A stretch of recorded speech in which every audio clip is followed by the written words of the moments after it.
Many people, just like me, were taught all our lives that when you get any extra money, that you are supposed to save that extra money at the bank or credit union. Now don't get me wrong, those people who taught us this probably had good intentions. But think about it, when you save your money at the bank or credit union, do they just leave that money alone and just wait for you to come back for it? No, of course not. They may lend some of that money out and charge interest, and they may invest some of it in the global economy and earn interest.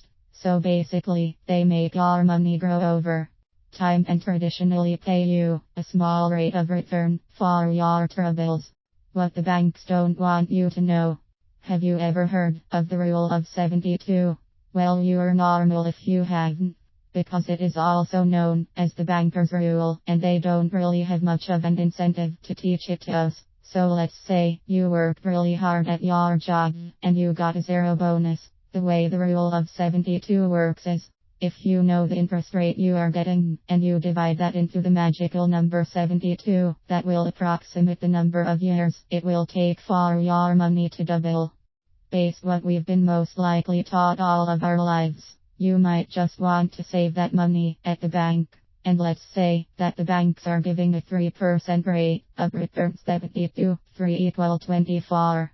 That means it will take 24 years for your money to double. How many 24-year doubling periods do you think most people have? Not many.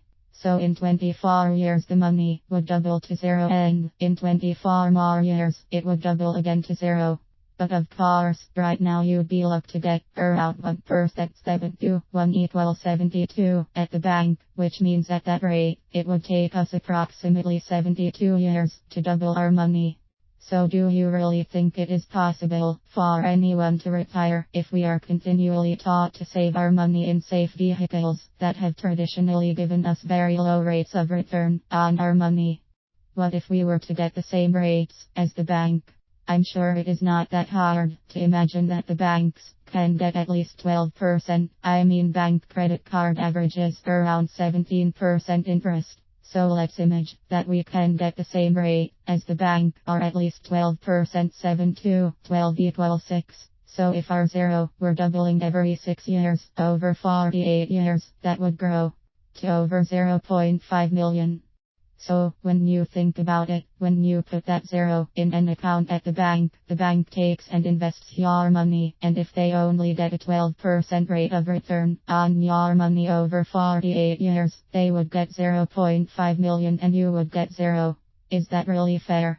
So in this case, who really worked hard for that zero bonus? You did. But who did that money really work hard for? The bank. Remember, money is almost always working hard for somebody. I just believe that since you are the one that worked very hard for that money, that somebody should be you, not somebody else.